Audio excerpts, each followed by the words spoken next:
Hello বন্ধুরা, আজকে আমি আলু ফুলকপি তরকারি করছি। আর এর মধ্যে আমি দিয়ে দিয়েছি ফোড়নে দিয়েছি কাঁচা লঙ্কা, পাঁচফোড়ন, পেঁয়াজ দিয়েছি। আমি আমিষে করব, কিন্তু মাছ দেবো না, এমনি করব নর্মালে। রসুন দিয়ে আগে ফোড়নটা ভেজে নিয়েছি, তারপরে আলু ফুলকপিটা দিয়ে দিয়েছি। দিয়ে এখন আমি কষাচ্ছি নুন হলুদ দিয়ে। কষানো হয়ে গেলে আমি এর মধ্যে ঝোল দিয়ে দেব। আর এর মধ্যে আমি একটু মশলা মিলিয়ে নেব, সেটাও দেখাবো তোমাদের এখনই। এখন এর মধ্যে আমি দিয়ে দিব এই যে জিরে গুঁড়ো,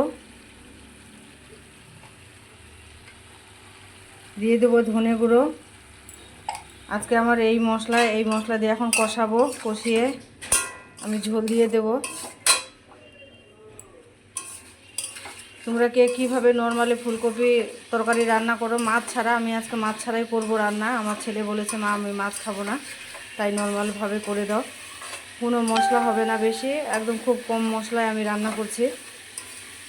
আর আমার ছেলে এটা খুব ভালো খায়, তাই ভাবলাম একটু তোমাদের কাছে শেয়ার করি। আমার কষানো হয়ে গেছে। এবার আমি দিয়ে দেবো টমেটো। এই যে টমেটোটা আমি 4 ফালা করে নিয়েছি, একটা টমেটো এইভাবে দিয়ে দেবো কষানোর পরে, যাতে গলে না যায়।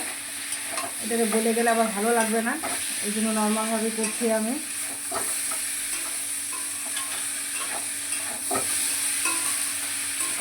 আর এটা আমার কষানো হয়ে গেছে। এবারে আমি দিয়ে দেবো ঝোল। এই যে ঝোলের জন্য জল দিয়ে দিচ্ছি। এই যে তোমরা তোমাদের পরিমাণ মতো নেবে। এটা আধা সিদ্ধ আছে যেহেতু, একটু সিদ্ধ হবে। আর সিদ্ধ হয়ে গেলে আমার যতটুকু ঝোলের দরকার আমি সেই বুঝে ঝোলটা রাখবো। বন্ধুরা, আমি তরকারিটা ঢেকে দিয়েছিলাম, এবার ঢাকনাটা তুলে নিই, দেখি সিদ্ধ হয়েছে কিনা সবজিটা আমার। যে দেখেছো সবজির কালারটা কি সুন্দর হয়েছে, আর দেখে নিই আমি সিদ্ধ হয়েছে কিনা। সিদ্ধ হয়ে গেছে, আর একটু বাকি আছে, আর একটু হলেই হয়ে যাবে। আর দেখো কালারটা কি সুন্দর এসেছে। আর একটু আমি ঢেকে দেব, আর একটু সিদ্ধ হোক। ঢাকনাটা আমি তুলে নেব।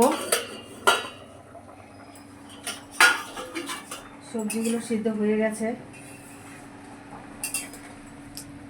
এবার আমি এই যে ধনেপাতা দিয়ে দেব। নামানোর আগে একটু ধনেপাতাটা দিয়ে দিলাম। এখন 2 মিনিটের মতো হবে এটা। আলু ফুলকপি তরকারিটা তোমরা কিভাবে রান্না করো আমাকেও একটু বলবে। আর হ্যাঁ, তোমরা অনেকে বলতে পারো যে আলু ফুলকপি তরকারিতে কে রসুন দেয়। আমি রসুন দিই, কারণ আমার ছেলের গোটা রসুনটা খুব ভালোবাসে খেতে। ও মুসুর ডাল, মানে কোনো সবজিতে, যে কোনো সবজিতে ও গোটা রসুনটা খেতে খুব ভালোবাসে, ওই জন্য দিয়েছি। তোমরা আবার এটাকে উল্টাপাল্টা কমেন্ট করো না। আর তোমরা কে কীভাবে রান্না করো সেটাও আমাকে জানাবে। আমার রান্নাটা কেমন হয়েছে সেটাও আমাকে কমেন্ট করে জানাবে। আর তোমরা এইভাবে একবার করে খেয়েও আমাকে বলো কেমন হয়েছে। ঠিক আছে বন্ধুরা, টাটা। তোমরা ওইভাবে করে খেয়ে দেখো। সবাই ভালো থেকো, সুস্থ থেকো।